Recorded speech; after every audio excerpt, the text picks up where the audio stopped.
There's a story told of a Chinese farmer who lived many, many years ago, and he had only one old horse that he used for tilling the ground, and the horse ran off. The horse ran away, obviously leaving the man then with no way of farming. And his neighbour said to him, "We're so sorry for your bad luck." And he responded, "Good luck, bad luck. Who knows?" So a week later, the horse came back, bringing with it 4 or 5 other wild horses. So now he gets his horse back, plus 4 or 5 others. Delighted with himself. And the neighbour said to him, "Well, we're just delighted with your good luck." And he says, "Well, good luck, bad luck, who knows?" So then one of his sons was riding one of these new horses, got thrown off the horse and broke his leg. And then the neighbour said, "Oh, we're sorry for your bad luck." And the farmer said, in his wisdom, "Good luck, bad luck, who knows?" And then later on, a week later, the army was passing through, and they were conscripting all of the young men to come fight in a battle. But because the son had a broken leg, he was left to stay at home. Point of the simple story is, very, very often we see certain things as good luck and see certain things as bad luck, but we forget that there is a bigger picture in all of this. Right? There's a wonderful line from St. Paul to the Romans, chapter 8:38, where he says, "God turns all things to the good for those who love him." God turns all things to the good for those who love him. So if we follow the Lord, if we are interested in following his direction in our lives, whatever happens, we can turn it to the good. So if something good happens, this should lead us to pray and thank and be grateful and recognize that God is God and I'm not. It should cause me to recognize that God is my Father and that he provides my every need. On the other hand, if things don't go so well and loss comes my way, or bereavement or illness, then even in that, similarly, good luck, bad luck, who knows? This is my moment now to trust God more and say, "Lord, I've just been diagnosed with cancer. This wasn't my plan. This is not something I want. But I continue to trust you. I continue to trust you. I continue to trust that there is this bigger picture, this ultimate goal which you have in mind for all of us. And that this bigger picture, this ultimate goal which God has in mind for all of us is heaven. Eternal happiness. So this life will eventually end, and everything in it will eventually crash and burn. Everything that we build up will eventually go. Sounds a bit defeatist, but even the world itself is eventually going to go bang, wallop, and blow up. Or the sun. I don't know which is first. It doesn't really matter. We'll be long gone. So even they're not going to last forever. So we're aiming for something much, much, much better. So if you look at the life of St. Patrick, right? So he grows up in a Christian family, and everything seems to be good. He's from a fairly noble background, all good. And then slave traders, or raiders, come from Ireland and take him at the age of 16 to Ireland to work as a shepherd. And I'm not sure if you've ever been to Schlemish Mountain. It's quite possibly the most miserable little bump of a hill I've ever seen in my life. It's like a Christmas pudding. The land is kind of a bit wobbly around it, but then there's this completely exposed bump of a hill, not a tree in sight. It's miserable. Now imagine just being up there day and night, night and day, taking care of sheep. But again, good luck, bad luck, who knows? Again, obviously, just a little caveat there. I don't believe in luck either way, but it's just, it's the expression, okay? But up on that hill then, this is where he begins to discover prayer. Now, he had heard about it beforehand. I mean, they were a Christian family. His father was a deacon, so but at the age of 16, 17, 18, for the next 6 years, he starts to discover prayer himself. And he uses this wonderful term, which I think has come to mean a lot more to me recently.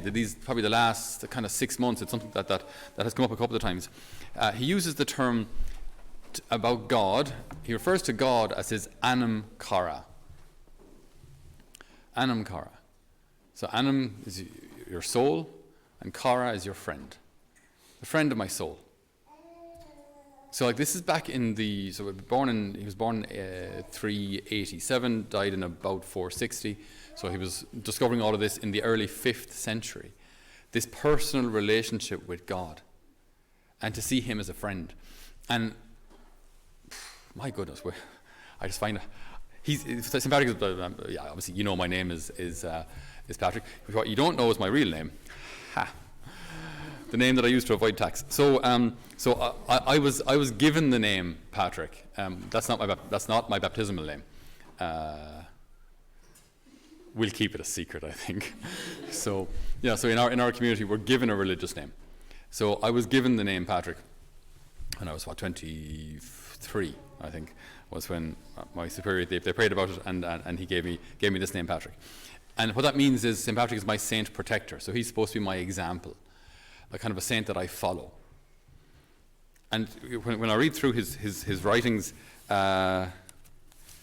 it's wonderful. It's beautiful to see how humble the man was. He starts his confessions with, "I am Patrick, a sinner, and the simplest of peasants, so that I am despised by the majority of men."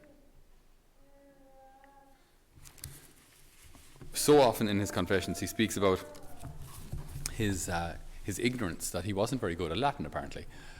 And even in his confessions he's somewhat defending his mission here in Ireland. It seems other bishops didn't think that he was capable of it. So he worked on a hill, a miserable old bump of a hill, for 6 years. Now, again, this kind of good look, bad look, who knows? What happened while he was there? Well, while he was there, he learned the Irish language. He learned the rather strange Irish customs at times. He learned about the Irish weather and wildlife and everything. He learned about the culture of the Irish. So 6 years after that, he has a dream where he feels that he's called to leave. Now, some hypothesize that he went about Westport, Killala, out that direction, about 200 miles west, and then came back around to, it's not quite sure, after 3 days sailing they hit land, but then they were without food for 28 days. So I'm not really sure where, no one is really sure where they landed. Some say England, some say France, we don't really know. But for 28 days they were without food. And the sailors that were with him, kind of like Jonah, were blaming him. He said, you've brought us bad luck. Good luck, bad luck, who knows? So then St. Patrick says, our God is a God of plenty, and he has food everywhere. Pray to him, and he will provide. So they say some awkward prayer. St. Patrick obviously prays as well. And then a herd of pigs run out, cross in front of them, and cover your children's ears. But they made rashers. And they ate well for the next couple of days. And then they were able to go home. Okay, so like there's this instantaneous miracle. Once like Patrick had discovered this Anam Cara, God as the friend of his heart. He knew him. He knew God. He knew he could trust him. He knew he could trust him with his heart. So while the slave traders had controlled everything externally, they controlled what he ate, they controlled where he slept, they controlled what he did, no one could control what was happening in here.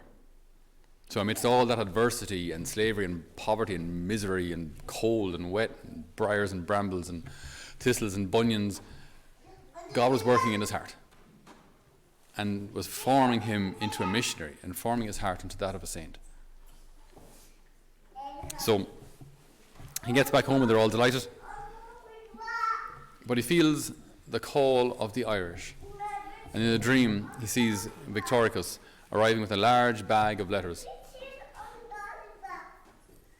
referring or relaying to him that the Irish were calling him back. Now again, think of the insanity of this. These are the people that just took 6 years of his life, and 6 of probably his best years, like 16 to 22. Now, like, he feels called back to serve them as a priest when they stole, and they would have obviously killed anyone who resisted when they were taking slaves. But such is his love for God, that this kind of good luck, bad luck, who knows, that such is his love for God, that if the Lord is calling me back there, if the friend of my soul is calling me back to these people, then I will go. Trained as a priest, ordained as a bishop, and sent back. There's a good priest friend of mine he used to serve in Downpatrick. Father Jerry McCluskey is his name, and he gave us a tour here of what he called St. Patrick's Land, all the sites associated with St. Patrick. And so there's one particular area where it's quite probable St. Patrick would have landed, and he showed it to us, and it was, for me, it was very, very special. The water is kind of shallow. It comes into a very easy place to dock for a shallow boat. So we can just imagine St. Patrick coming across. No mitre, they didn't have mitres back then. But landing on the shore, greeted by some gruff farmer who wants this stranger dead and releases his hounds to kill this foreigner. So outrun these Irish wolfhounds, or whatever that's so legend has it. Irish wolfhounds running towards St. Patrick. But St. Patrick had been a shepherd. So we don't know what exactly he did, but he knew how to calm the dogs anyway. So the dogs just kind of ruffled up against him and all good. And so very shortly afterwards, this farmer converted and gave a barn to St. Patrick in order to build the first church. Saul. That's where the first church was built. Saul means barn in Irish. And so began this mission of this man who wasn't Irish, who's a foreigner, English, Scottish-ish. The borders weren't there as they are now, but I prefer to say Scottish. And here he is now, understanding our language and culture. Now, for him to be able to have such incredible success in a relatively short time, he landed here about 432. This is the day. These were the days when you travelled by walking, maybe horseback. Things were slow, like you couldn't just put on a virtual mission and then just drive the next day to Galway, whatever. That just didn't happen. So it was slow progress, and yet at the end of it, it seems the vast majority of the country also knew this Anam Cara. They knew God as the friend of their heart. And he loved his people. One thing, there's two aspects of St. Patrick that I really admire. One, his love for sacred scripture, and two, his love for fatherhood. He knew what it was. Even the name Patrick comes from pater, meaning father. Pater noster, if you know your Latin, our father. Patrick means father. The name is derived from the word for father. And that's what he was to the Irish people. And so, unfortunately, after his mission had started, slave traders came from England to Ireland to do the same as the Irish had done previously. They'd go in, they'd raid a village, and they would take the men back to work, and they would take the women back to prostitution. So it was a horrific sentence for either. And what really broke St. Patrick's heart about this whole thing is these men, under the command of Coroticus, they were Christian. Because England had already been converted, they were Christian. So they had been baptized. And now here they are raiding fellow Christians, slaughtering those who resist, and bringing those who survived back to a horrific life. So his two writings of St. Patrick that survive are the letter to Coroticus, condemning this man for what he had just done. He said that they cut down these Christians with the chrism still gleaming on their foreheads. He had just confirmed them the day before. And so he writes this absolutely condemnatory letter. It's an excommunication and everything but the word. The word didn't really exist. But he tells people to have no dealings with this man whatsoever. It seems to be the first cry against slavery in history.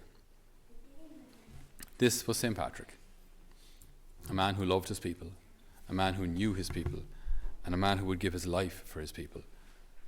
A man who knew his own limitations, his own sinfulness, and never ever boasted about his own ability, but did everything he did with absolute confidence that God would provide.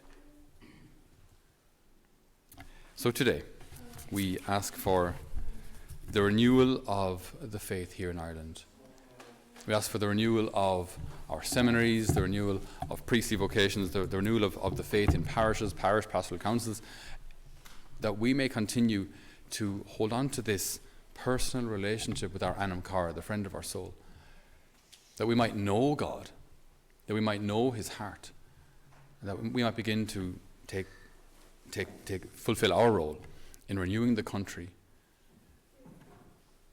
in this age-old Christian tradition. May we rediscover what it means to follow the Lord, to know him, to love him, and to serve him. Amen.